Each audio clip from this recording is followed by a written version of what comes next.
Shalom, selamat datang di ibadah Gereja Kristus Jawaban. Sebelum melanjutkan ibadah, mari kita memperhatikan beberapa hal penting berikut ini. Bagi saudara yang ingin mengikuti informasi gereja, berikut beberapa yang dapat disampaikan. Saudara dapat mendownload aplikasi di Play Store dan jangan lupa memfollow Instagram gereja di @newgkj. Bagi saudara yang rindu untuk memberikan persembahan bagi gereja, saudara dapat transfer di rekening yang baru berikut ini.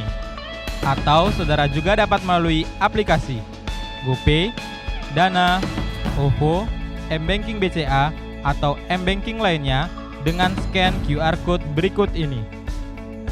Bagi saudara yang ingin memberikan kas sosial, saudara dapat transfer ke rekening berikut ini. Atau bagi saudara yang ingin memberikan persembahan persepuluhan, saudara dapat transfer ke rekening berikut ini. Terima kasih atas perhatian dan persembahan saudara. Kini saatnya kita memuji dan memuliakan nama Tuhan. Selamat melanjutkan ibadah. Tuhan Yesus memberkati.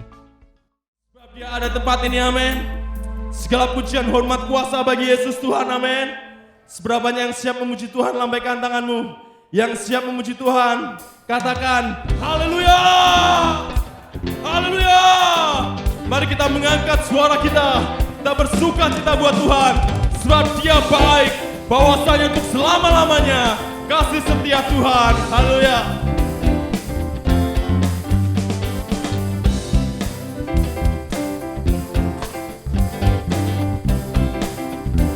Mari jemaat katakan, angkatlah suaramu, puji dan seru. Tinggalkan bebanmu, tak perlu khawatir, sebab Dia sanggup. Gerakkan kakimu, menarilah dan bertepuk tangan, bersukacitalah, tak perlu khawatir, sebab Dia sanggup. Kebesarannya yang kuat dan penuh kuasa, bersorak-sorai karena kasih-Nya telah datang melawat kita, nyanyi bagi Dia. Haleluya.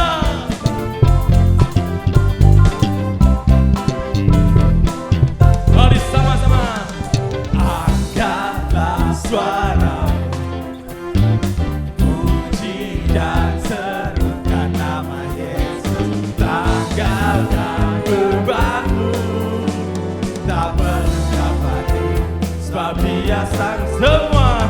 Gerakkan kakimu, menarilah dan bertepuk tangan, bersukacitalah, tak perlu khawatir, sebab Dia sanggup.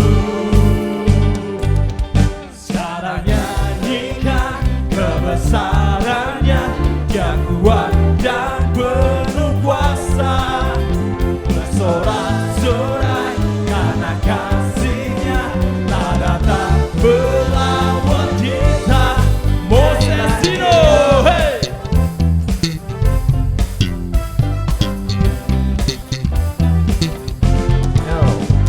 Kau tahu dan kau dapat pastikan, ini dia lagu tentang kemenangan. Penuh kuasa, tangan Tuhan menolong dan juga akan menyelamatkan. Mari kita pujikan dan sorakan, Yesus Tuhan penuh kemenangan, Raja di atas segala keagungan.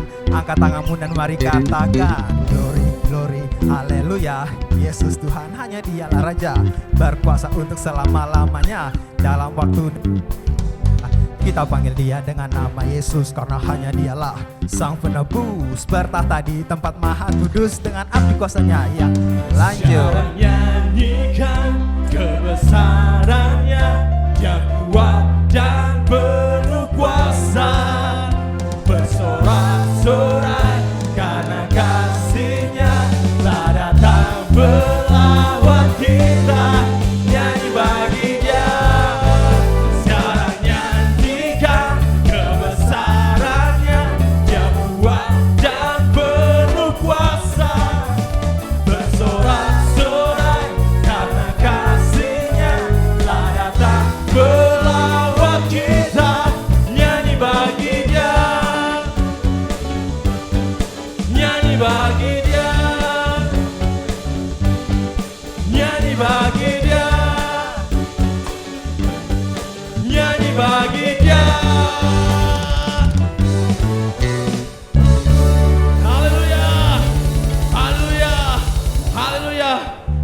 percaya kita diberkati Tuhan. Serukan, haleluya. Lebih dahsyat lagi katakan, haleluya. Aku diberkati Tuhan. Haleluya. Mari semuanya tepuk tangan di atas kepala yuk. Lagi tepuk tangan semuanya.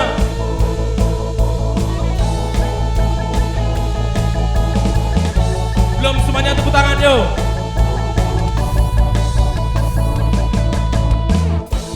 Kasih setiamu nyata bagiku, hikmat kebajikan tersedia bagiku. Sebab alasanmu limpahkan segalanya, dan anugerahnya sangat besar bagiku. Are you ready? 1, 2. Aku diberkati, aku dilimpahi, karena alasanku untuk menyediakan. Aku diberkati, aku dilimpahi atas sempurna anugerah Tuhan bagiku. Mari kita bersorak-sorai, kita menari bagi Tuhan. Ikuti rebana ya, kita mau menari bagi Tuhan. Hey, katakan, kasih setiamu nyata bagiku, hikmat kebajikan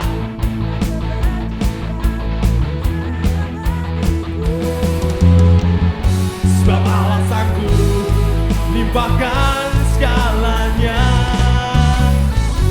dan anugerahnya sangat besar bagiku. Are you ready?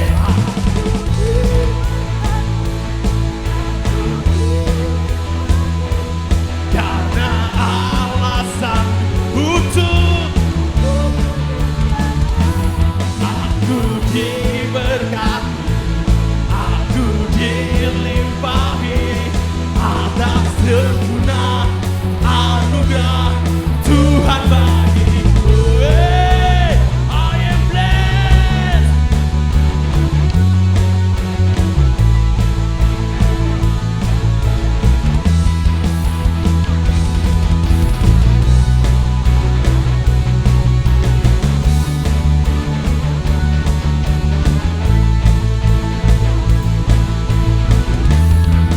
Katakan, sebab alasanku limpahkan segalanya,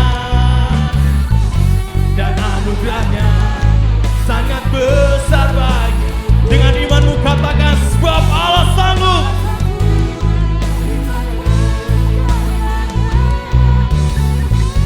dan anugerahnya sangat besar bagi. Mari suaranya. Berkati, aku dilimpahi, alasanku untuk Are you ready? Aku diberkati, aku dilimpahi, karena alasanku untuk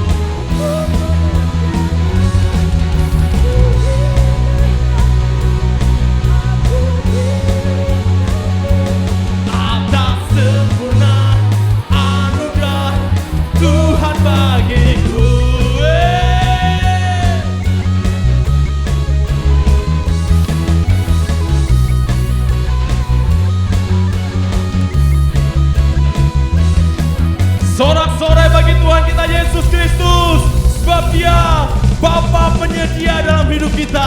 Haleluya, haleluya, haleluya. Bersyukurlah kepada Tuhan, sebab Dia baik, bahwasanya untuk selama-lamanya kasih setia Tuhan terjadi dalam hidup kita.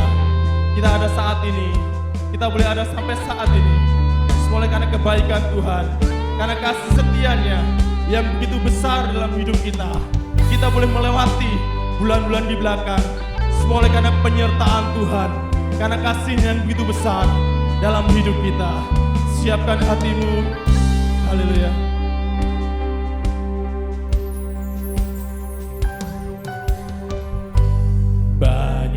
yang kau perbuat di dalam hidupku, rancangan indahmu terjadi di hidupku. Bapa yang mengerti segala yang ku perlu, kasih-Mu sempurna nyata dalam hidup. Mari angkat tanganmu, katakan, ku bersyukur Bapa, ku bersyukur Tuhan, buat kasih setia-Mu di dalam hidupku. Ku bersyukur, ku bersyukur Bapa, ku bersyukur Tuhan,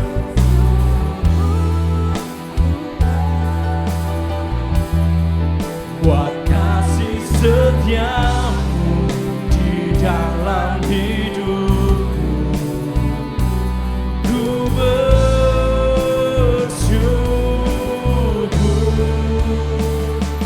Tuhan. Mari jemaat, nyanyikan dengan segenap hati dan imanmu, sebab Dia Bapa yang baik. Katakan, banyak yang kau perbuat di dalam hidupku, rancangan indahmu terjadi di hidupku. Bapa yang mengerti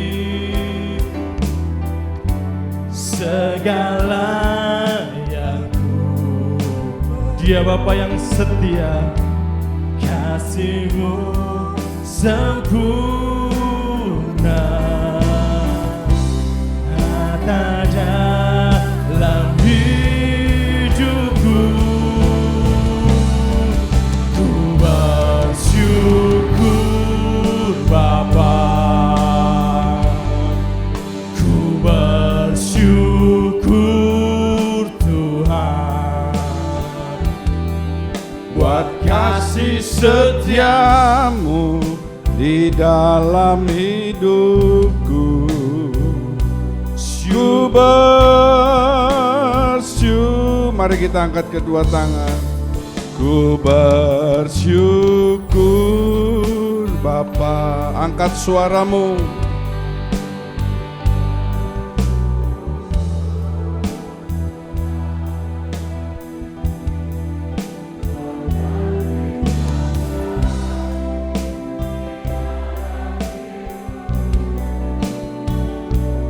Ku bersyukur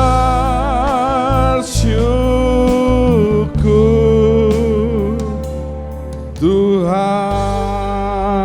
Naikkan ucapan syukurmu, naikkan ucapan syukurmu. Semua membuka mulutnya, mengangkat suaranya, mengucap syukur untuk kasih setia Tuhan. Terima kasih Bapa, kami boleh masuk dalam bulan yang baru. Terima kasih untuk perlindungan-Mu sepanjang hidup kami. Tidak pernah Engkau meninggalkan kami. Terima kasih Bapa, terima kasih, haleluya. Sebentar kami akan dengarkan sebagian kebenaran firman. Kami siapkan hati kami sebagai tanah hati yang baik, supaya setiap benih yang ditaburkan boleh tertanam dan berbuah untuk kemuliaan nama Tuhan.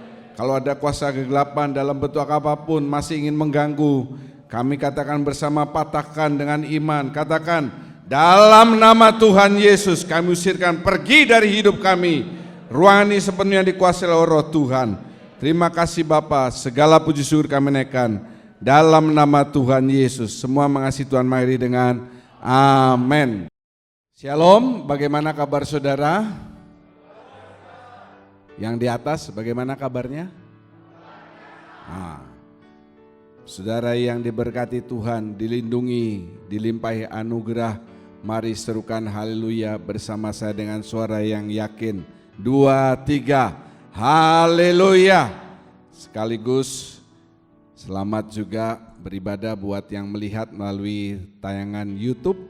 Saudara bisa mengetik GKJ Family, tekan subscribe, tekan videos. Di sana ada semua rekaman ibadah online kami. Juga yang melihat melalui televisi First Media, kami selalu siar setiap hari Minggu pukul 7 dan 12 WIB di channel Shine 390 HD.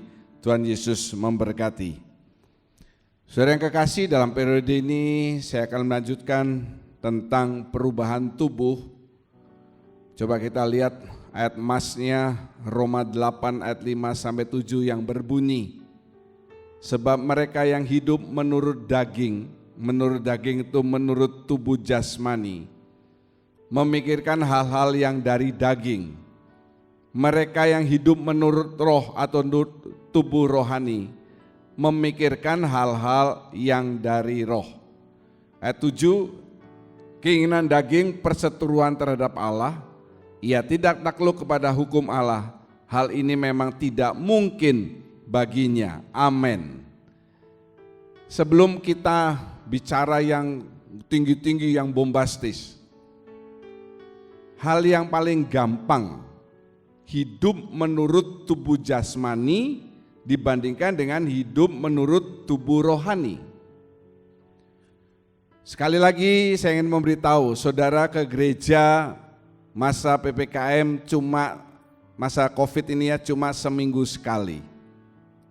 Tapi seringkali saudara setiap minggu itu terlambat. Ke gereja ini bicara soal tubuh rohani saudara. Berapa kali saya harus memberi nasihat, tapi saudara tidak dengar. Ya, ada orang yang dikasih tahu sama dokter, sama saya, jangan suka ngerokok. Ya, saya khotbah sudah beberapa kali itu bicara soal rokok. Masih aja merokok. Kalau sudah dokter yang beritahu, berhenti dia, tapi terlambat. Contohnya siapa? Bapak almarhum Frans Sukampo.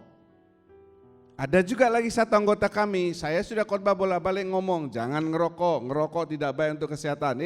Masih ngerokok. Sekali waktu kena serangan jantung, dikasih tahu dokternya, baru berhenti. Kenapa harus begitu? Kalau saudara memikirkan tubuh rohani lebih daripada tubuh jasmani saudara, maka saudara akan menghormati Tuhan lebih daripada menghormati siapapun. Yang yakin katakan amin. Jadi jangan suka terlambat ya. Itu yang paling gampang. Jadi sebelum kita melangkah ke SMP, SMA, university, selesaikan dulu SD-mu ini dengan baik. Karena kita lahir itu membawa tubuh alami yang membawa kita kepada maut. Itu yang harus kita rubah. Itu yang harus kita minimalisasi. Meningkatkan tubuh rohani supaya itu berbicara soal kehidupan yang akan datang. Karena apa? Tubuh alami ini tubuh dosa. Dalam Roma 6 ayat 6 dan juga tubuh maut dalam Roma 7 ayat 24. Pada periode ini saya akan bicara mengenai kerinduan untuk beralih ke tempat yang lebih baik. Saya tuliskan di sana, saudara-saudara yang percaya akan surga, yang selalu rindu surga, kalau berdoa itu akan berkata, Bapa kami yang ada di dalam surga. Saudara memanggil Bapa ini, saya juga sudah pernah ajarkan, ini menandakan kita punya hubungan yang intim. Kita memanggil dia Bapa, bukan hanya sekedar memanggil Dia Tuhan dan Allah, tetapi Dia Bapa. Ini lebih bersifat personal.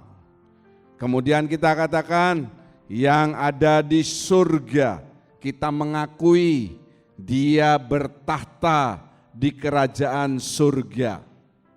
Itu artinya kita juga ingin punya hubungan dengan suasana surga, dengan atmosfer surga. Dan ini sudah saya bahas dalam 2-3 periode yang lalu, di mana ciri utama surga itu adalah kerajaan yang penuh damai. Terakhir saya katakan, kalau kita bicara Jogja, maka yang kita pikirkan adalah Blangkon, gudeg, ya, apalagi dokar di sana, batik. Kalau orang pikirkan Bali, mereka pikirkan pantai santai, pantai santai, pantai santai Kuta Sanur. Kalau kita memikirkan surga, apa yang saudara pikirkan tentang surga? Obed sudah menjawab, saya masih ingat yang dia pikirkan adalah banyak apa saudara? Bidadari katanya. Surga itu bicara kerajaan yang penuh dengan damai. Kalau ada damai, itu semuanya serba enak. Coba tolong saudara toleh kiri kanan saudara, apakah orang di sebelah saudara ini orang yang punya damai dalam hidupnya? Coba lihat, dari sorot matanya saja sudah kelihatan. Ya, disuruh noleh enggak mau, cuma lirikan. Saya kasih lagu, lirikan matamu, lanjutin Obed.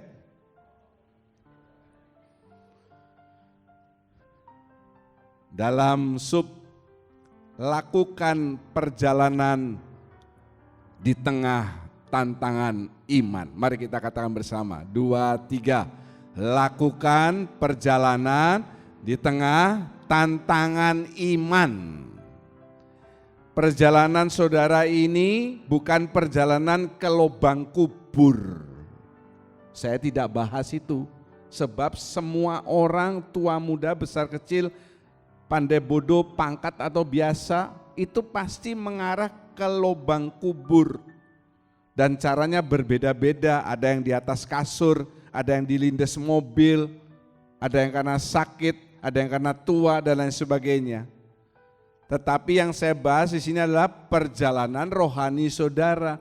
Karena belum tentu saudara yang datang gereja, saudara yang mendengarkan firman ini di rumah, saudara yang menjadi orang Kristen, itu pasti berhasil masuk surga. Tidak. Kalau masuk ke lubang kubur alias mati, iya. Firman Tuhan menulis, semua manusia pasti akan mati. Tetapi sampai tidaknya ke kerajaan surga, kerajaan 1000 tahun damai, itu tidak berarti setiap orang Kristen pasti masuk ke sana. Saya tidak menganut faham seperti itu. Dan dalam perjalanan ini banyak tantangannya, banyak hambatannya.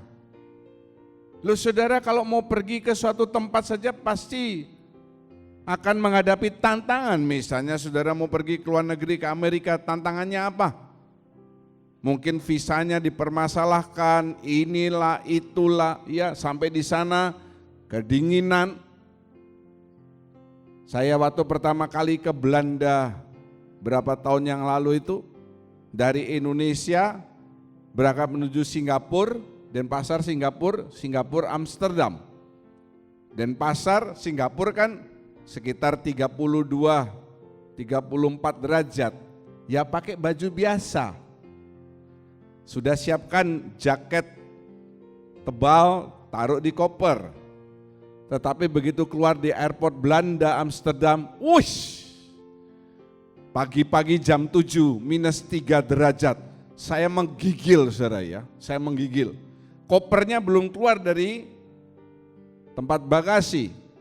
Demikian juga waktu kami tur ke China, anak saya cuma pakai jaket tipis, begitu keluar minus juga, sampai dia kedinginan dan kacamatanya banyak embunnya. Itu tantangan.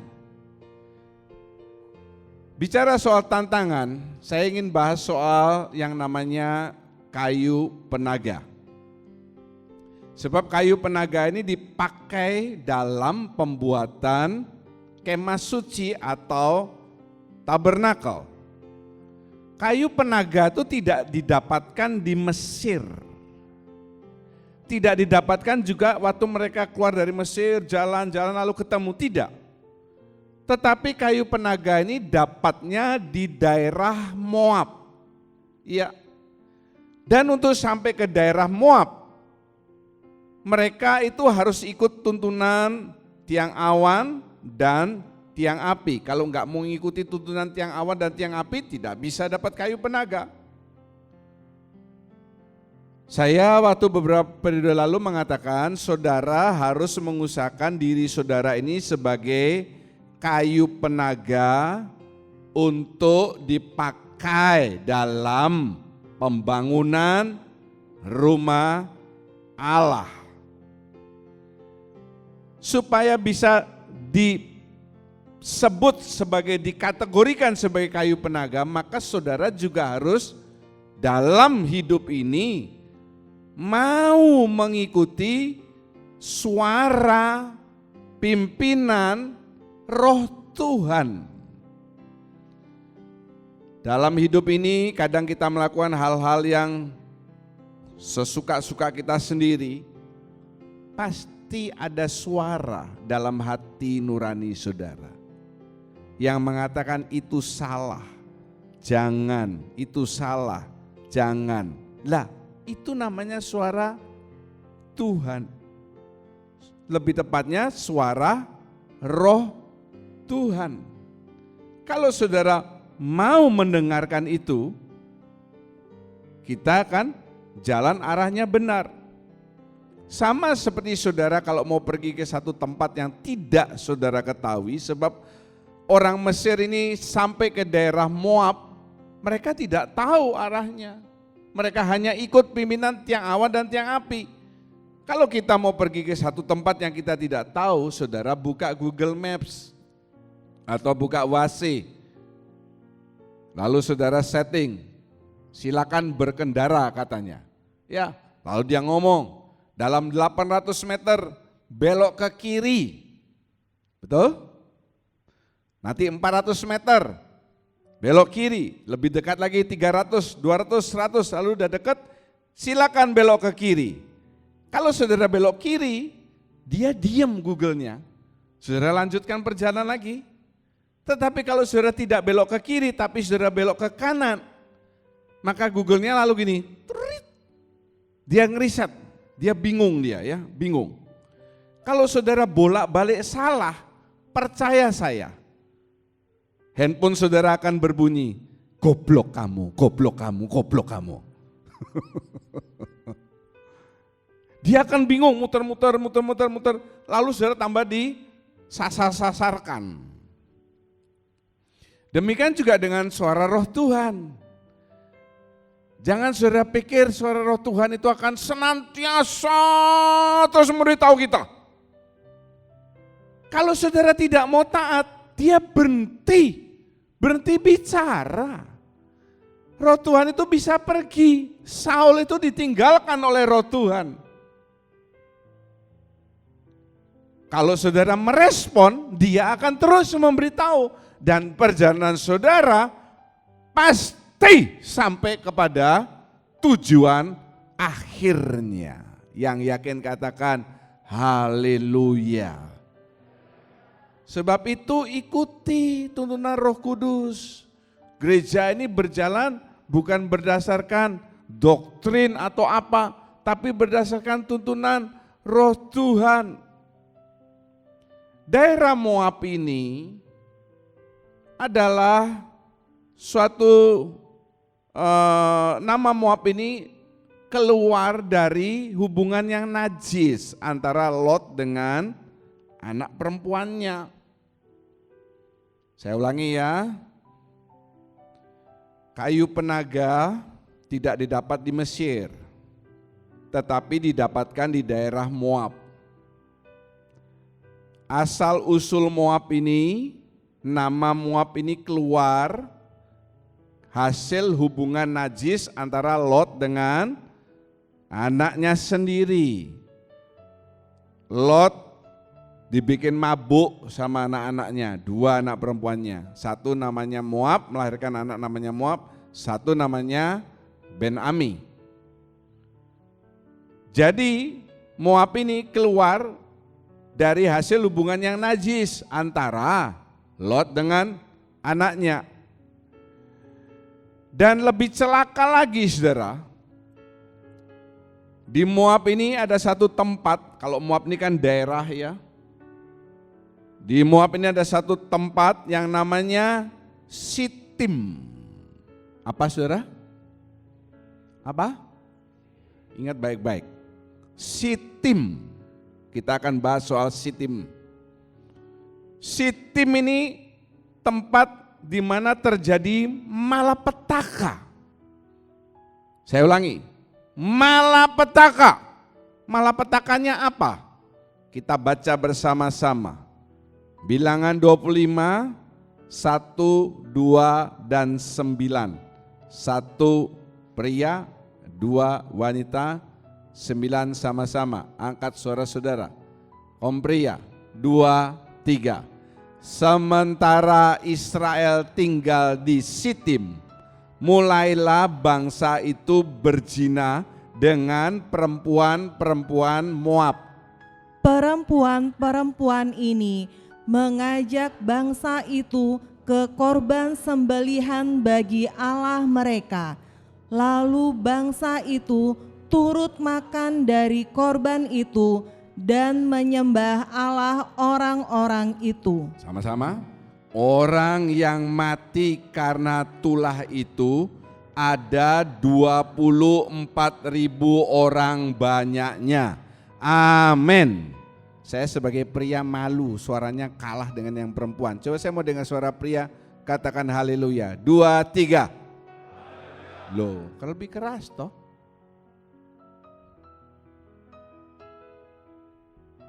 Baca, angkat suara saudara. Lihat ini. Sementara Israel tinggal di Sitim. Sekali lagi, tiang awan dan tiang api itu tidak bergerak sembarangan dan dalam waktu yang cepat. Misalnya hari ini sampai di Tabanan, besok dia bergerak lagi, besok dia bergerak. Loh, orang Israel kan mesti pasang tenda, bongkar tenda, pasang tenda, bongkar tenda. Kalau setiap hari seperti itu selama 40 tahun, mereka bukan mati karena tua, tetapi mati karena capek bongkar pasang tenda. Nah, waktu di Sitim ini, tiang awan, tiang api agak lama. Dan sudah jelas di situ dikatakan Sitim itu di daerah Moab. Apa malapetakannya? Lihat baik-baik ya saudara. Mereka melakukan 2 kesalahan. Yang pertama perzinahan secara jasmani. Apa itu perzinahan secara jasmani? Mereka menikah dengan perempuan-perempuan Moab, bukan dari bangsanya sendiri. Yang kedua, mereka melakukan perzinahan secara rohani. Apa itu? Coba lihat. Bangsa itu bukan bangsa Moab, bukan, tapi bangsa Israel. Ayat yang kedua. Turut makan dari korban itu dan menyembah Allah orang-orang itu. Mungkin perlu saya jelaskan lagi supaya saudara yang di rumah juga, yang melihat juga mendengarkan.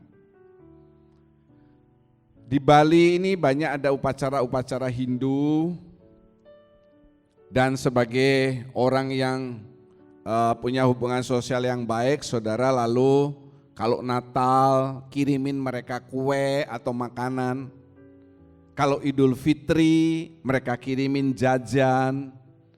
Kalau lagi ada Idul Adha, saudara ikut antri. Tetapi ada beberapa hal yang perlu kita perhatikan seperti orang Buddha, ya. Kalau ada acara namanya Cengbing, Itu kalau sudah meninggal sekian hari seseorang, ada upacara Qingbing. Lah itu ada makanan-makanan yang ditaruh di depan, lalu ada dupa disembayangin, ya. Saudara mesti punya hikmat dari Tuhan.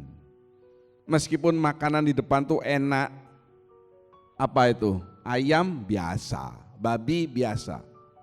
Itu adalah daging gajah, daging singa yang asik-asik yang saudara belum pernah makan. Jangan, saudara, firman Tuhan sudah mengatakan jangan bertuhankan perut. Saya juga sering diajak waktu saya dulu kuliah atau sekarang, gimana cara mengakali? Ya bilang, boleh enggak saya ngambil makanan yang di dapur atau yang di belakang? Kalau makanan yang di dapur atau di belakang itu belum disembayangi, betul saudara? Ambil di sana. Lalu saudara, kalau orang Hindu dikasih makanan, ya, kita tidak tahu makanan itu sudah disembayangi sama mereka atau belum. Saya termasuk orang yang suka makanan cemilan khasnya orang Bali yang bentuknya begini, ya, dikasih wijen, terus kadang ada yang dikasih merah putih, apa itu namanya? Ada yang tahu namanya? Kue apa itu namanya? Bukan kue, kalau digigit kayak ada gula-gulanya itu loh, ya, saudara tahu ya? Kalau saudara nggak tahu nanti sama saya ajak, saudara bayar, ya, saya yang beli. Setiap kali saya sebelum makan itu, kalau dikasih dari tetangga, ya, tetangga saya orang Hindu, saya berdoa dulu. Nggak langsung diemplok saja. Nah ini malah orang Israel ikut makan dari korban. Korban yang dipersembahkan kepada Allah mereka. Coba lihat ayat yang kedua, perhatikan dengan baik. Perempuan-perempuan Moab mengajak orang Israel ke korban sembelihan bagi Allah mereka, bukan bagi AA besar, tapi Allah mereka. Itu mereka melakukan perjinahan secara rohani dan menyembah Allah orang-orang itu. Ingat Salomo, kenapa kerajaannya dihancurkan dan dipecah oleh Allah? Karena Salomo dia diajak oleh istri-istrinya yang banyak untuk menyembah dan beribadah. Tetapi saudara mesti tahu akhir hidup Salomo dia bertobat dan dia menulis surat pengkhotbah. Yang dia tulis semua inti pengkhotbah itu adalah kesia-siaan. Nah kita kembali ke sini. Allah marah. Sebab dua hukum Taurat yang utama nomor 1 dan nomor 2, akulah Tuhan Allahmu. Jangan kau menyembah Allah lain dan beribadah kepada mereka. Sebab aku ini Allah yang cemburuan, akan membalaskan kepada keturunanmu. Jadi ingat loh saudara. Hati-hati saudara dalam memilih jodoh yang belum menikah. Jangan saudara melakukan hal ini, nanti saudara bisa diseret. Dan hukumannya Allah membunuh 24.000, ini tidak main-main ini. 24.000 dibunuh oleh Allah. Ya, dan itu saya katakan malapetaka. Jadi istilahnya orang Israel melakukan kawin campur. Baik secara jasmani maupun secara rohani. Coba saya lihat gambar itu kan ada nikah beda agama. Semula kawin beda agama, lalu kini beragama yang sama. Iya kalau saudara yang bisa mengajak mereka menjadi orang Kristen. Dan kalau saudara yang diseret atau dalam rumah tangga itu tetap berpegang pada agama masing-masing, lah repot. Kenapa mesti menikah lalu mempersulit diri? Betul kan? Menikah itu kan bikin senang, kok ini mempersulit diri, beda agama. Orang Israel melakukan kawin campur, nah kita sekarang ini kawin campurnya ini banyak tantangannya. Apa tantangannya itu? Ya keinginan daging. Kalau saudara lihat ya, yang pertama ini gambarnya apa saudara? Makan. Zaman saya dulu, makanan yang paling enak itu KFC. belum banyak yang buka, yang baru-baru. Sekarang sudah banyak yang masuk sini, yang dari luar-luar sana. Di Jakarta sudah masuk makanan yang saya suka waktu di Australia itu, apa? Subway. Ya, di Australia saya makan berkali-kali karena enak. Subway itu rotinya gede, isinya banyak sekali. Di Jakarta tuh sampai antri, sampai polisi turun tangan. Yang antri siapa? Gojek-gojek. Terlalu ramai. Nanti pasti akan buka di Bali sini. Kalau saudara mengikuti ini terus, ya.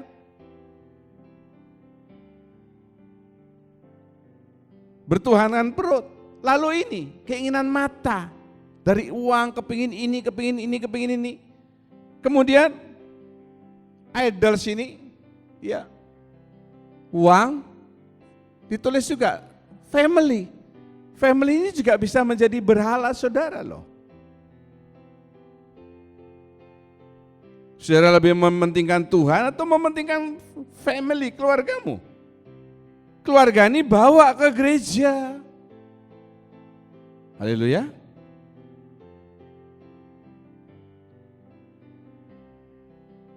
Budaya, culture, power, kekuasaan. Nggak ketok saya. Fame, ketenaran, sukses, kenikmatan, comfort, dan banyak lagi. Nanti saya lihat di YouTube lebih jelas tulisannya. Ini tantangan-tantangan yang kita hadapi. Orang kalau sudah mulai punya banyak uang, apa yang diinginkan? Kekuasaan, masuk ke partai politik, kan begitu. Jadi orang, saya baca di surat kabar, orang mau jadi kepala desa saja mereka pakai money politik, saudara, bagi-bagi uang. Cuma kades. Kalau saudara tanya siapa nama kades saya enggak tahu nama kades saya. Cuma kades saja dia sudah, woi, money politics. Ada lagi, cuma mau jadi kades, mereka ribut. Kericuhan terjadi dalam pemilihan kepala desa. Cuma kades saja. Apalagi kalau sudah menjadi anggota DPR, woi, jalannya terasa tidak menginjak tanah ya. Hati-hati.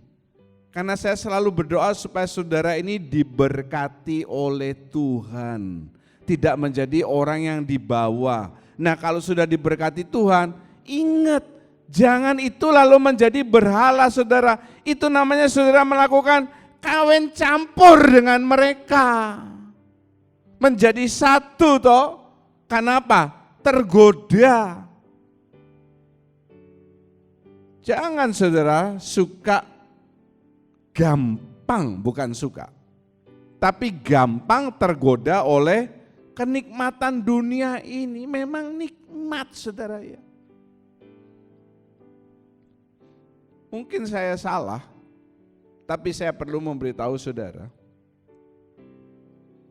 Zaman saya masih muda, saya juga suka nonton film di bioskop sama teman baik saya, Pak Rai Arya yang jadi pengelola Maya Sanur, Hotel Maya Sanur. Karena keluarganya punya grup hotel. Apa yang suka saya tonton? Saya ingat Jackie Chan, Sammo Hung. Pak Denny ingat itu?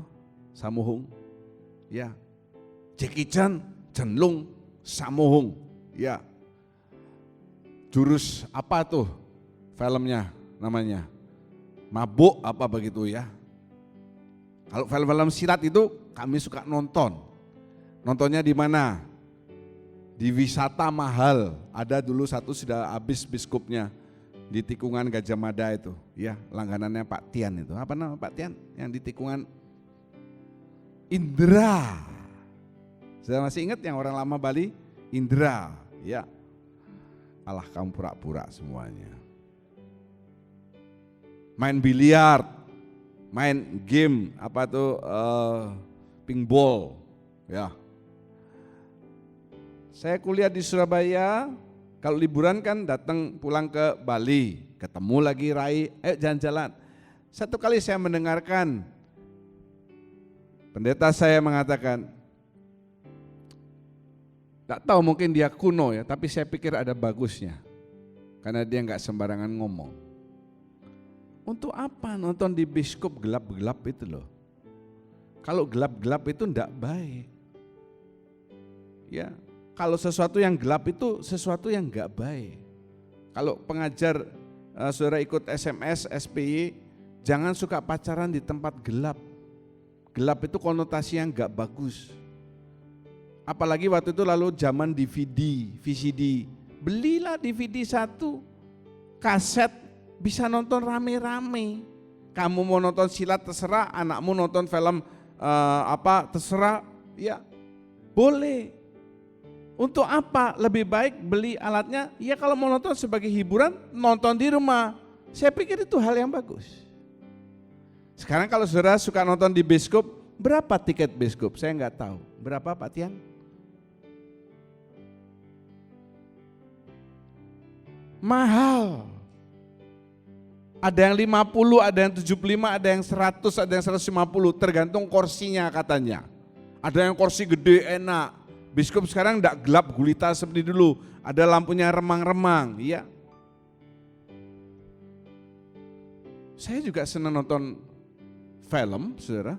Di mana? Di televisi.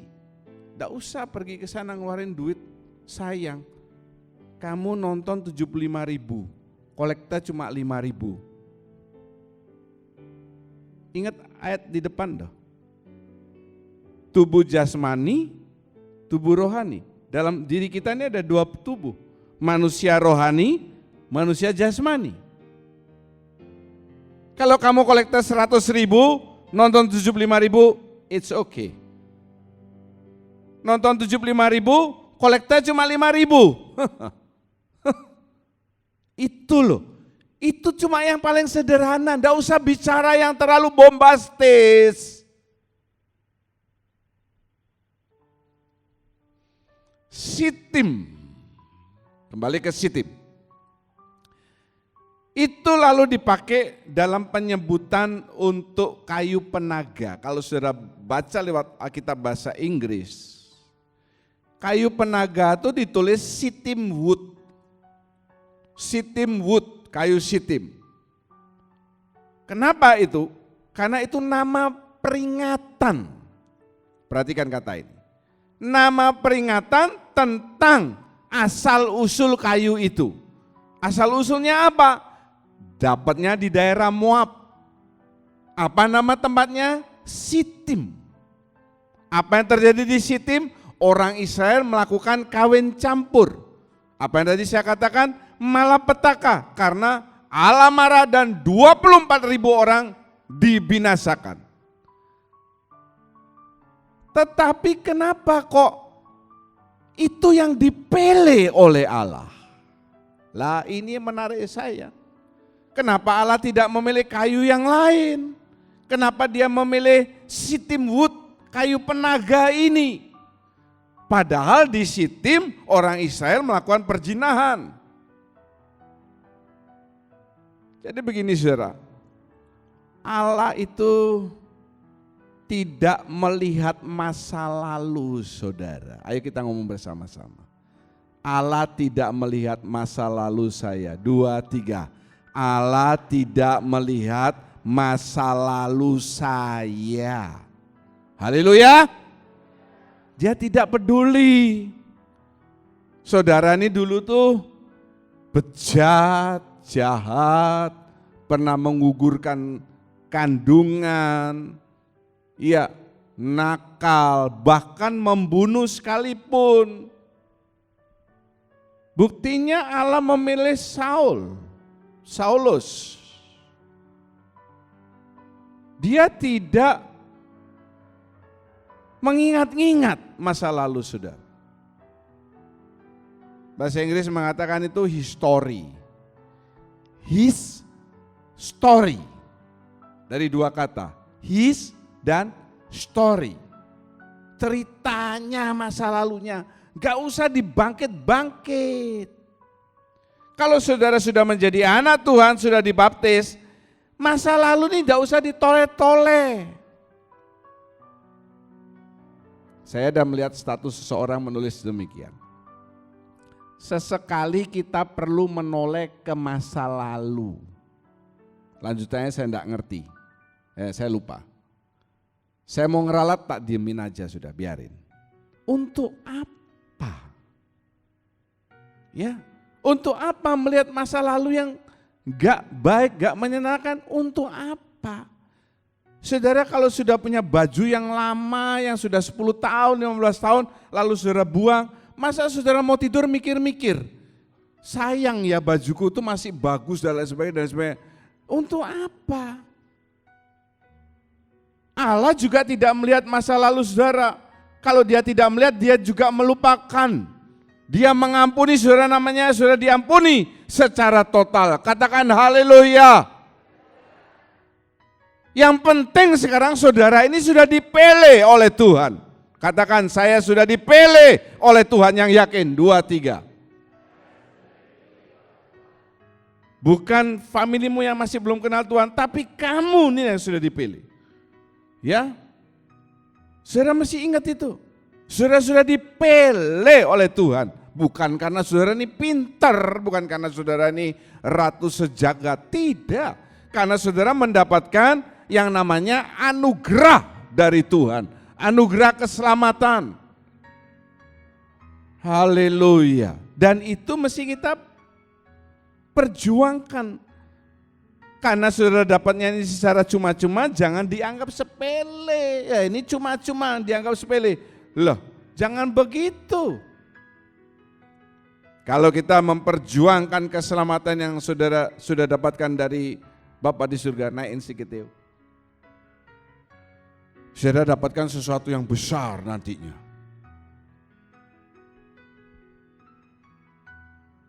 Tadi sudah saya singgung, kayu penaga ini dipakai dalam pembangunan Bait Suci Allah. Saya pernah jelaskan, kalau untuk membuat mezbah korban bakaran, kayu penaga disalut dengan tembaga. Untuk membuat meja roti pertunjukan, mezbah dupa, sampai kepada tabut perjanjian, disalut dengan emas. Saya akan bicara soal kayu penaganya agak panjang saudara ya, nanti sampai beberapa seri, karena ini kayunya ini luar biasa ternyata, dan dia termasuk kayu yang tahan api. Nanti kita akan periksa dalam beberapa periode lagi. Ada kayu tahan api, ada, makanya ini kayu penaga. Ini gambaran, bayangan gambaran orang percaya yang dipanggil keluar dari dunia. Saya kasih tanda petik dunia. Saudara tadi saya katakan sudah dipilih oleh Tuhan. Bukan berarti saudara lalu keluar dari dunia ngawang-ngawang di angkasa. Bukan.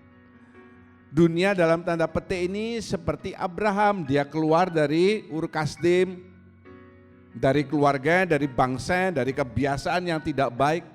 Nah, kalau sudah dipanggil keluar, kalau sekarang sudah menjadi orang yang dipanggil dan dipilih oleh Allah, gak usah lagi yang lalu-lalu tuh dibawa-bawa. Apa? Adat istiadat.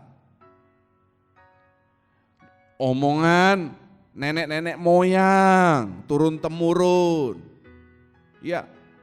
Dan yang lain-lain, yang lebih ekstrem lagi contohnya, misalnya saudara orang Chinese, orang tuamu orang Buddha, atau saudara orang dulunya orang Hindu, orang Bali, anak tertua, laki.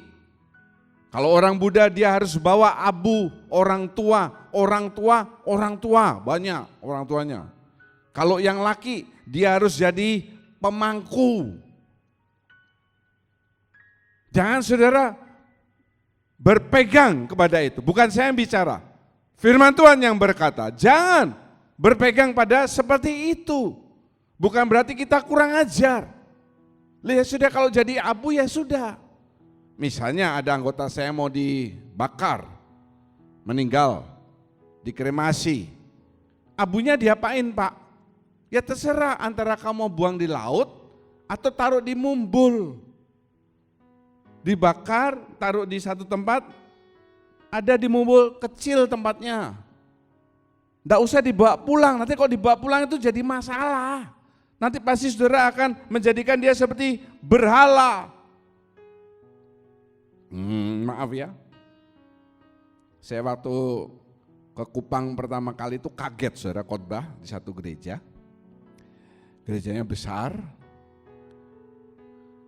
kalau tidak salah namanya gereja Raja Wali ya. Di depan itu ada kayak gambar burung Raja Wali gitu, patung.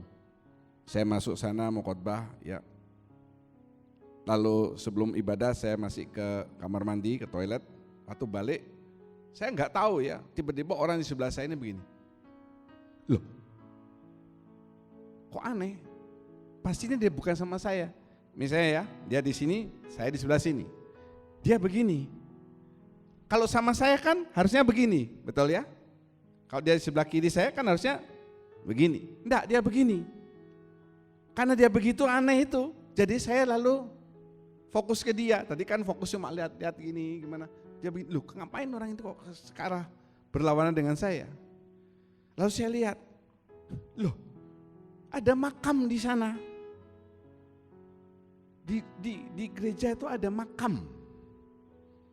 Itu menarik hati saya karena saya belum pernah ketemu seperti itu. Terus saya lihat di sini ada tulisannya,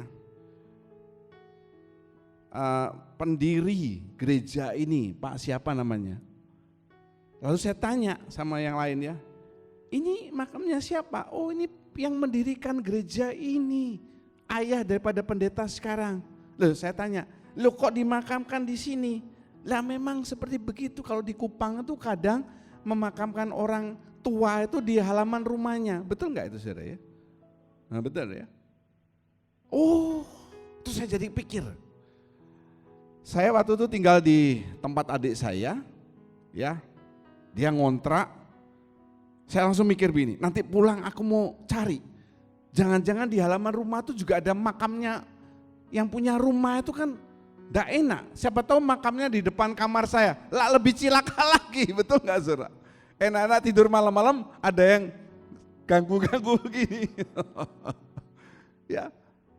Lalu saya karena menarik hati saya, nah itu sifat saya ya. Saya nggak masuk dulu dalam gereja. Saya agak tunggu tapi agak jauh tadi. Saya mau lihat gimana orang-orang kalau lewat tempat itu, sebab itu tempat yang dilewati orang-orang ya. Saya lalu penasaran, saya lihat. Betul saudara, setiap anggota jemaat yang lewat sana pasti begini dia. Ya, begini. Kita pakai logika saja. Untuk apa begini?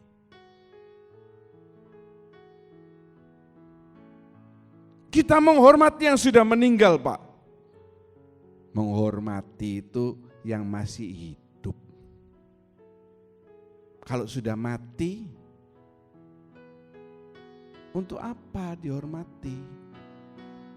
Dia tahu apa? Enggak tahu, dia sudah di alam yang lain. Saudara yang orang Kristen, saya dulu waktu kuburan mami papi belum dibongkar, setiap bulan saya dengan adik-adik saya datang ke Mumbul. Dan itu sempat jadi berita, lalu jadi surat kaleng ke Pak Timotius Subekti ke Semarang. Katanya saya melakukan animisme, penyembahan berhala. Kenapa saya ke sana setiap bulan? Saya membersihkan saudara. Itu banyak rumput-rumput, banyak apa? Kami bersihkan supaya bersih. Nanti kalau orang di Taman Makam Kristen itu kan banyak orang Kristen yang meninggal. Kan mereka juga tahu nama saya. Nanti dilihat, ini kuburannya orang tuanya kok ditutupi ilalang. Nanti jadi omongan lagi. Bukan berarti waktu di kuburan, lalu saya berdoa. Saya berdoa, Mami, semoga Mami baik-baik saja di kerajaan surga sana. Nanti Mami akan jawab, saya di sini sudah enak, kamu yang mesti hati-hati di dunia ini. Lah kalau ada suara seperti itu ya saya lari saudara. Iya toh, enggak usah berdoa. Dibersihkan enggak apa-apa. Ada orang yang suka ngasih bunga di sana. Nanti di atasnya marmer tuh kena hujan, kenapa bunganya marmernya jadi bercak rusak. Saya bersihkan. Lah, sekarang disuruh bongkar, saya bongkar makamnya, lalu kita kan disuruh naruh di belakang karena sudah tulang belulang. Ada tempat yang kecil di sana. Saya sudah jarang datang ke sana. Bahkan waktu mami ulang tahun atau waktu dia meninggal, saya juga enggak datang. Kenapa? Sudah enggak perlu dibersihkan lagi. Tuh loh. Jadi kalau saudara orang tua sudah meninggal, dimakamkan di Mumbul, mau datang setahun sekali waktu dia ulang tahun atau dia meninggal, enggak apa-apa. Untuk apa? Untuk membersihkan. Ingat kebaikan mami, contoh yang baik dari mami atau papi saudara. Bukan lalu di sana saudara berdoa. Doanya pasti ngawur. Ya, Tuhan tolong supaya papi atau mami saya enak di kerajaan surga. Tuhan lalu bilang, kamu kira surga ini kayak Denpasar begitu? Di sini nih kerajaannya jalannya dari emas, ngapain dikuatirin? Lalu kita berkata lagi, mami papi yang ada di surga, tolong berkati saya. Bagaimana bisa berkati? Memang kamu ditimpuk emas dari surga. Kalau saudara mau terima emas dari surga, silakan. Dilempar emas kena kepalamu, mati saudara. Betul kan? Apalagi berdoanya, mami doakan sakit saya yang ini perlu operasi atau sakit dan sebagainya. Lu bisa apa? Orang kamu tuh berdoa sama batu loh. Mengerti saudara? Halo? Halo? Jangan saudara bikin malu saya loh pendetanya ya. Nanti ada yang video, nangis-nangis di atas kuburan. Mami kenapa kau begitu cepat meninggalkan aku papi juga? Kamu belum sempat memberitahu di mana warisanmu yang sesungguhnya. Ternyata nangisnya karena itu toh.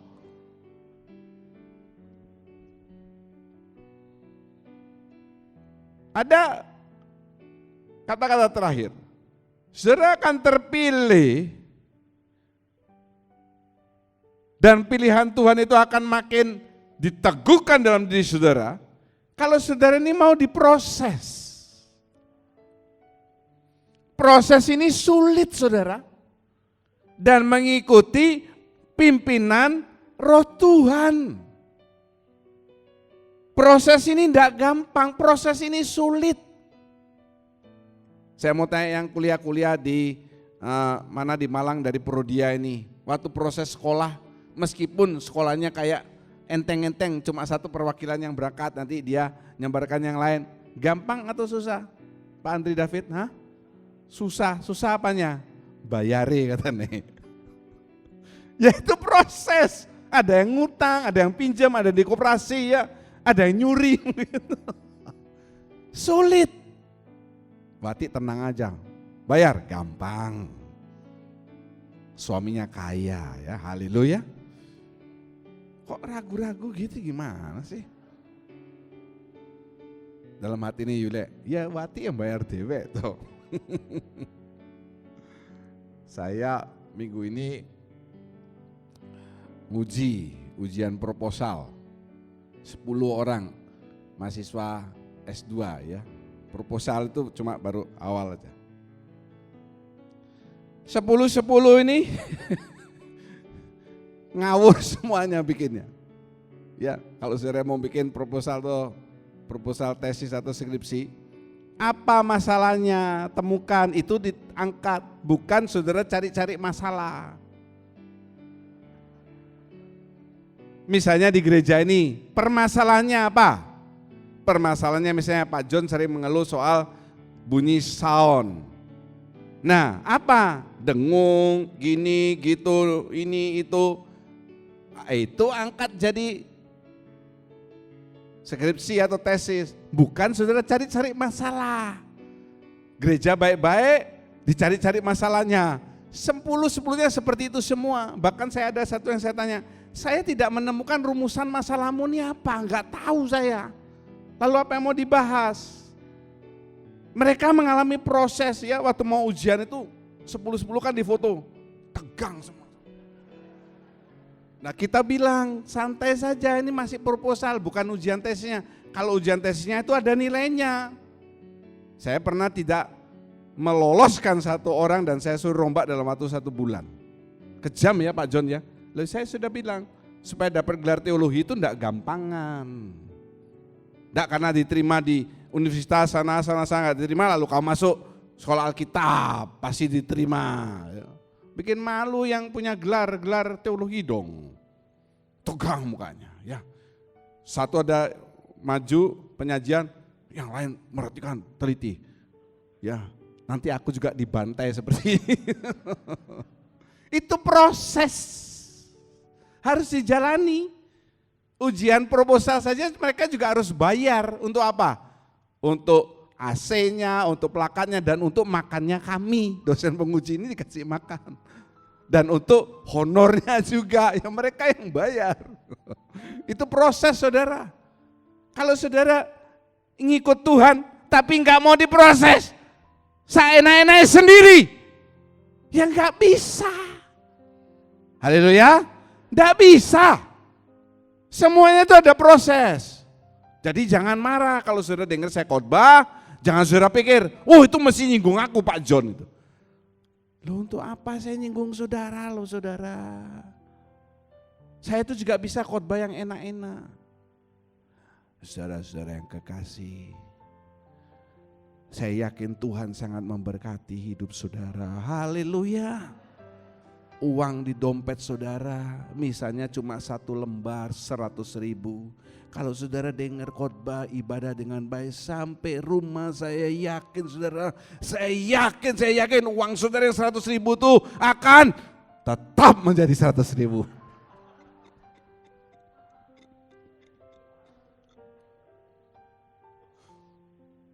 Loh, ada loh.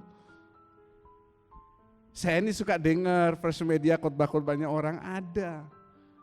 Saudara nggak usah khawatir, uang saudara akan berlipat kali ganda. Saya lalu mikir, dari mana berlipat kali gandanya? Saya bisa khotbah yang baik, yang enak. Tapi firman Tuhan itu pedang. Ditulis di Alkitab, bukan saya yang ngomong, firman Tuhan itu pedang. Kalau tumpul ini bukan pedang tapi apa saudara? Pedangan. Yang dimainkan anak-anak saudara itu kan pedang-pedangan toh. Masuk pedang sungguhan. Yang dibuat main film itu. Ya nanti nasibnya seperti Alex Baldwin. Nembak mati orangnya. Siapa tuh Pak Alex Baldwin Pak? Kakaknya Munari penjual bakso itu. Kalau enggak mau diproses, enggak mau ngikuti pimpinan, ingat kita dulu itu enggak baik saudara, tapi dipilih oleh Allah, itu mesti kita syukuri. Lalu saudara harus mengikuti proses. Supaya apa diproses ini? Supaya lebih baik, katakan bersama, supaya saya lebih baik, 2, 3. Itu loh.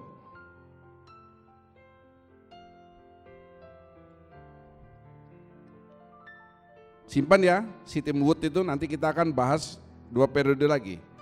Sekarang saya masuk ke subtema beralih ke seberang. Ini lukisan yang bagus dari seorang anak kecil ya, beralih ke seberang. Supaya bisa beralih dari Mesir ke Kanaan, orang Israel itu harus menyeberang. Menyeberang apa namanya? Laut Teberau. Sebelum masuk tanah Kanaan, orang Israel mesti menyeberang. Menyeberang apa? Sungai Yordan. Apa perbedaannya? Kalau waktu orang Israel menyeberang sungai Teberau di bawah pimpinan siapa saudara? Musa. Musa angkat tangan, angkat tongkatnya, Laut Teberau terbelah. Waktu mau menyeberang sungai Yordan di bawah pimpinan siapa? Yosua. Lain. Yosua tidak pakai tongkat. Dia suruh imam-imam melangkah yang membawa tabut perjanjian. Imamnya juga gemeter. Ini nanti kita akan bahas dalam periode yang akan datang. Sungai Yordan waktu mereka seberangi itu bukan lagi dangkal, lagi meluap airnya. Justru Allah menyuruh seberangi waktu airnya meluap. Nah itu dia tantangan itu. Bukan seberangi waktu airnya surut, kelihatan batunya. Lah enak lah, kecek-kecek begini. Itu bukan namanya menyeberang, itu ngecek-kecek, main air. Mereka harus melangkah, tindakan iman. Poinnya ini, mereka menyeberang 2 kali, satu laut Teberau, satu sungai Yordan. Alah Pak, sungai kan tidak besar. Nanti kita lihat dalam periode yang akan datang. Sungai Yordan tidak seperti yang saudara bayangkan. Bukan seperti sungai Badung, yang di pasar Badung itu, bukan saudara. Sungainya besar. Kalau dulu orang Israel menyeberang secara jasmani, sekarang saudara kan tidak disuruh nyebrang sama Allah.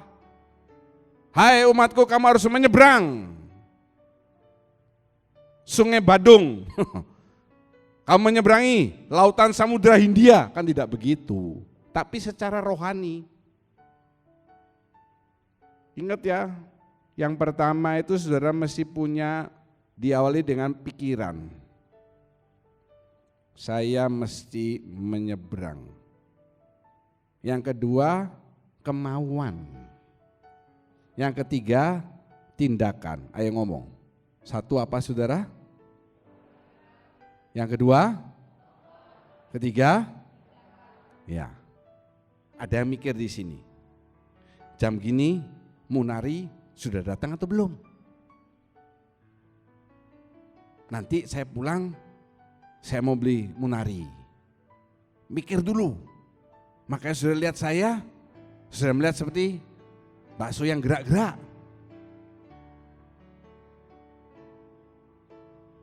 Mikir, saya nanti beli berapa? 5.000 atau 10.000? Baksonya berapa? Gorengannya berapa? Ya, nggak ngakunya berapa? Nanti bungkus untuk makan malam. Mikir toh? Yang kedua, kalau nggak ada kemauan, cuma mikir toh, ya nggak jadi. Saya ini mau. Saudara mikir, motorku ini tua ya, lebih sering mogoknya daripada jalannya.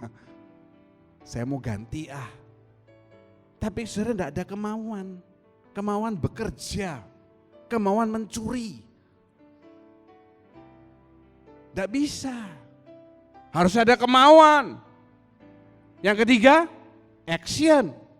Ingat ya, yang pertama apa saudara? Pikiran. Yang kedua, yang ketiga, tindakan. Sama juga. Saya tulis pikiran dulu.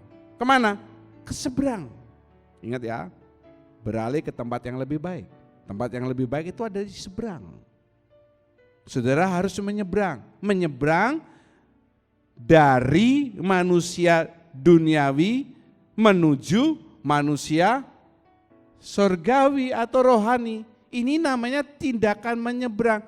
Sekali lagi saya ulangi, jadi jangan saudara terus fokusnya ini sama manusia jasmani. Manusia jasmani enggak difokus, ini sudah jalan seperti biasa. Saudara pagi bangun, sikat gigi, mandi, sarapan. Nanti siang makan, malam tidur. Ini sudah otomatis berjalan. Tetapi tidak otomatis untuk manusia rohani kalau saudara tidak mau mengusahakannya. Ke gereja itu bukan otomatis, saudara mesti mengusahakan. Datang tidak terlambat, tidak cari alasan dan lain sebagainya. Baca Alkitab itu bukan secara otomatis, diusahakan. Kalau sudah diusahakan menjadi rutinitas. Tiap hari harus baca Alkitab, tiap minggu datang ke gereja. Kalau tidak datang gereja ada sesuatu yang hilang, bukan biasa saja. Dan menyeberang ini itu mengandung makna, saya tulis perubahan tempat, perubahan daerah, kondisi. Ingat ya, perubahan tempat, daerah kondisi. Kita kersel tiap tengah minggu, itu saudara mesti ke rumahnya orang. Kalau bisa di rumah saudara, biasa tidak bersih-bersih, kali ini dibersihkan semua. Jangan waktu anggota kersel datang, ada celana di sana, ada BH di sana, ada anduk yang sudah dipakai di sana, kan malu. Dibersihkan dulu, disapu, dipel. Ya, kondisinya juga berbeda. Demikian juga kalau saudara mau menyeberang dari manusia jasmani menuju manusia rohani, saudara akan mengalami ini. Perubahan tempat dan kondisi. Dan sebelumnya itu perlu adaptasi. Saya itu waktu Olimpiade barusan ini, saya tiap hari lihat itu ya, senang sekali olahraga. Kalau orang mau perlombaan renang, saya perhatikan. Itu perenang-perenang bukan sembarang negara boleh ikut, mereka harus ikut kualifikasi dulu di zonanya, lalu terkirim. Lalu sebelum final itu ada hit dulu, hit 1, hit 2, final.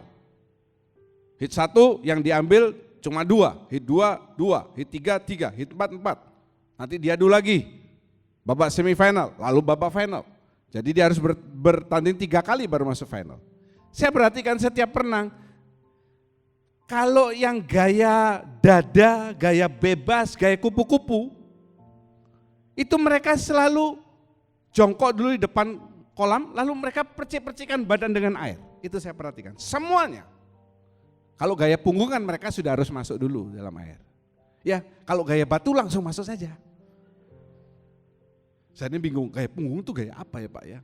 Backstroke gitu loh. Mereka kan sudah masuk dulu di air, karena berenangnya mundur. Tapi yang dari atas ini loh, mereka percik-percikan air dulu. Untuk apa saudara? Untuk apa? Untuk apa? Supaya apa? Supaya pasti kalau itu air bukan batu. Adaptasi. Adaptasi apa? Suhu badannya ini. Betul ya Pak Dokter? Suhu badan kita ini berapa derajat? Pak Irawan? 40 derajat katanya. Terbakar ya. Ya, misalnya suhu badan kita nih 30 derajat. Air yang dibuat berenang itu kalau 30 derajat, itu berarti diumepin dulu, saudara. Gak ada. Air itu jauh lebih dingin. Mereka gini dulu, basah-basahin. Kalau pernah Indonesia enggak, langsung masuk, plung, tengah-tengah kram.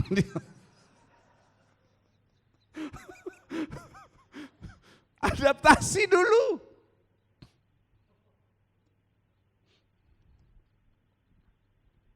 Saya orang nggak suka sambal, nggak suka pedas. Bukan berarti nggak bisa pedas, pedas sedikit boleh, tapi nggak suka pedas. Jadi tolong saudara-saudara yang kasih makanan ke saya, sambalnya dipisah, ya, jangan dikasih yang pedas.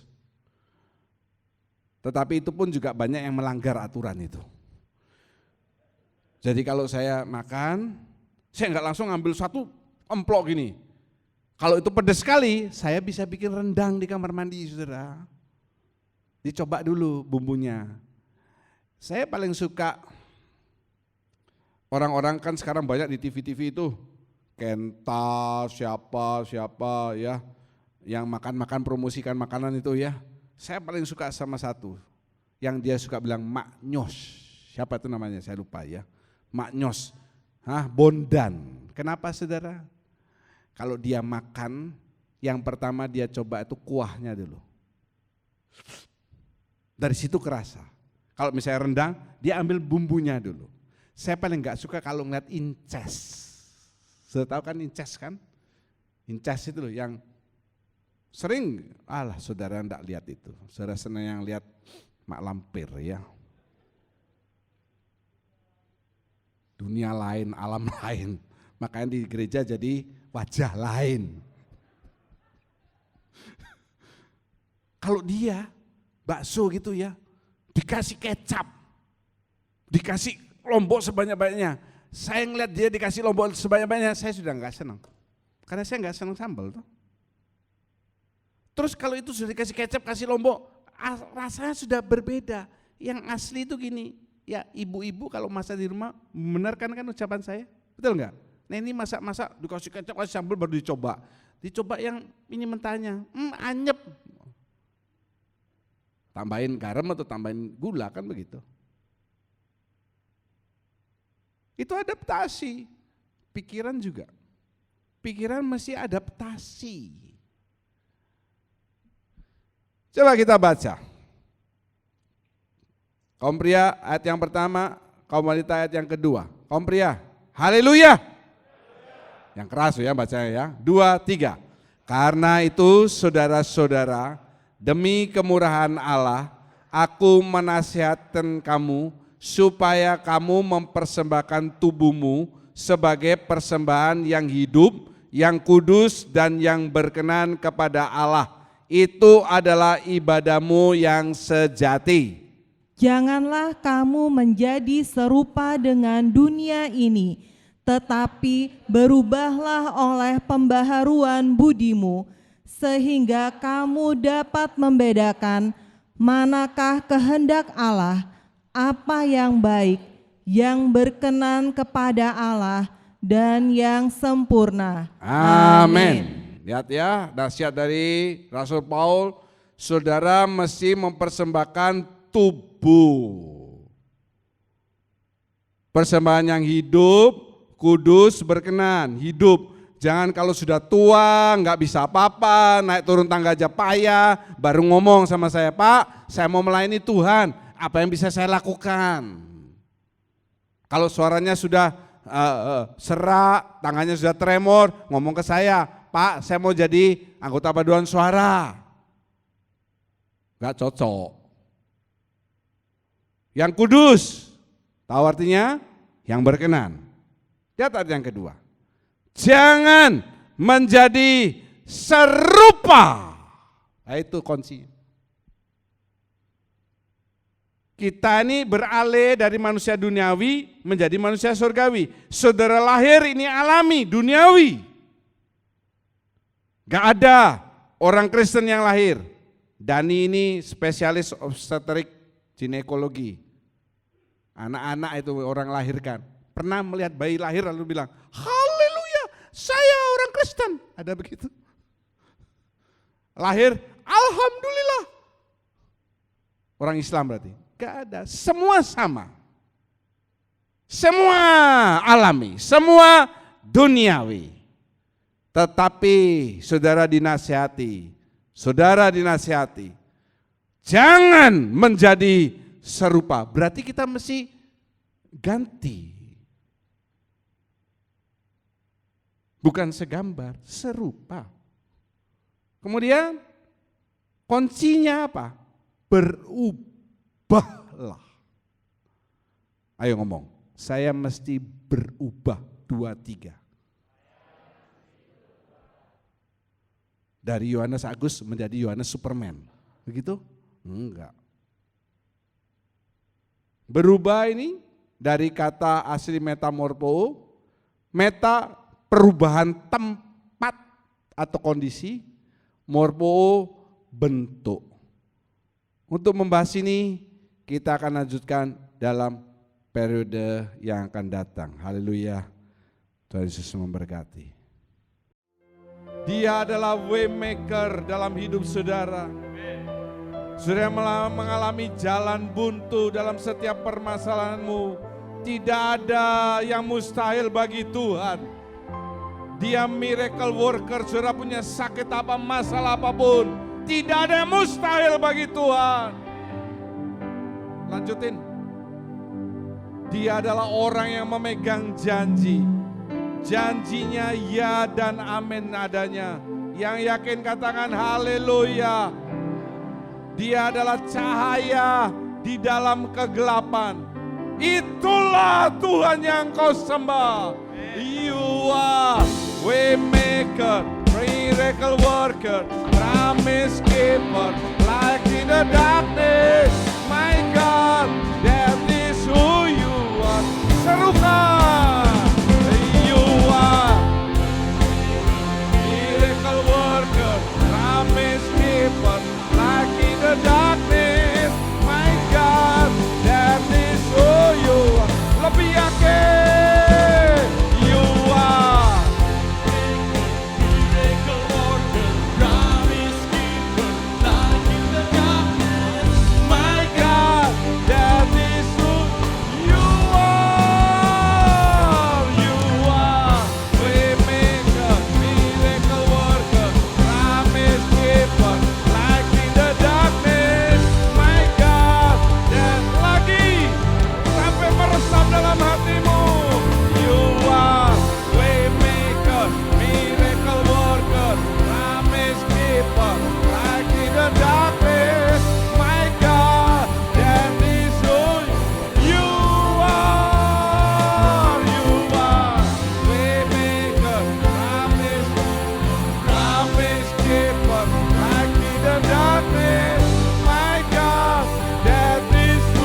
haleluya, haleluya, haleluya, haleluya. You are waymaker, miracle worker, promise keeper, like in the darkness, my God, that is who you are. You are waymaker, miracle worker, promise keeper, like in the darkness, my God, that is who you are. That is who you are. That is who you are. That is who you are. That is who you are. Haleluya, haleluya. Benar Tuhan, sungguh Engkau Allah kami, sungguh Engkaulah harapan kami, sungguh Engkaulah cahaya di dalam kehidupan kami. Kami mengucap syukur Tuhan untuk setiap firman yang boleh kami dengar pada saat ini. Biarlah di dalam setiap perjalanan hidup kami yang penuh dengan tantangan, biarlah kami boleh berjalan dengan iman kami. Kami perlu Roh Kudus-Mu yang akan memampukan kami. Biar setiap anugerah keselamatan yang Kau berikan kepada kami boleh perjuangkan dalam kehidupan kami. Karena kami mementingkan, kami melihat kehidupan rohani kami mengubah segala pikiran kami, tingkah laku kami, perkataan kami untuk lebih baik lagi. Oleh sebab itu Tuhan, kami perlu Roh Kudus-Mu yang akan memampukan kami untuk melakukan dalam setiap kehidupan kami. Terima kasih Tuhan, terima kasih karena Kau sudah memanggil kami, memilih kami dari yang hina menjadi yang luar biasa. Kami mengucap syukur Tuhan untuk anugerah itu. Biarlah kami tidak menyia-nyiakan setiap anugerah yang Kau berikan dalam kehidupan kami. Terima kasih Tuhan, terima kasih. Kami juga mengucap syukur, kami berdoa untuk Bapak Gembala kami. Biarlah Engkau terus memakai hamba-Mu untuk lebih-lebih lagi, untuk menjadi alat kebenaran-Mu, untuk boleh menyampaikan kebenaran-Mu untuk setiap kami. Sehingga kami boleh diubahkan, kami boleh diubahkan dari yang tidak baik menjadi yang baik. Terima kasih Tuhan, terima kasih. Terima kasih untuk firman-Mu pada pagi hari ini. Biarlah kami boleh menghidupi di dalam kehidupan kami.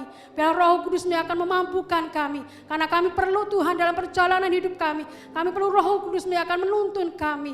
Terima kasih Tuhan, terima kasih. Hanya di dalam nama-Mu Tuhan Yesus Kristus, kami sudah berdoa dan mengucap syukur. Haleluya. Amin. Kami menengadahkan kedua tangan, mengangkat wajah, mengatakan amin untuk setiap penataan firman Tuhan yang kami yakini kebenarannya. Karena kami percaya pada saat ini tingkap-tingkap surga sedang terbuka. Engkau sedang memandang kami dengan wajah kasih-Mu untuk mencurahkan berkat-berkat yang kami butuhkan dalam setiap aspek kehidupan kami. Tuhan berkati yang sudah memberikan persembahan. Setiap pelayan kemah suci hari ini, Tuhan memberkati hidup mereka. Setiap tangan memberikan persembahan kudus sebagai tanda ketaatan mereka dan membuat perjanjian garam dengan Tuhan. Sebaliknya Tuhan berjanji akan menyertai kehidupanmu dan janji-janji firman Tuhan akan direalisasikan dalam kehidupanmu. Terima kasih, hamba-Mu percaya yang datang sehat, pulang lebih sehat lagi karena roh dan jiwa mereka terpuaskan. Yang sakit Tuhan jamah, yang berkekurangan Tuhan mencukupkan. Tuhan mengasihi saudara.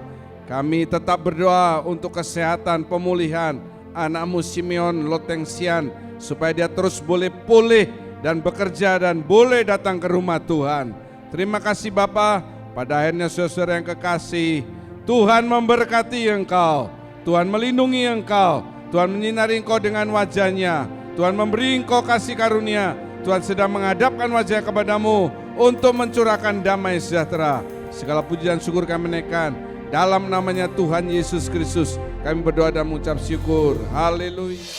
Terima kasih telah beribadah bersama Gereja Kristus Jawaban.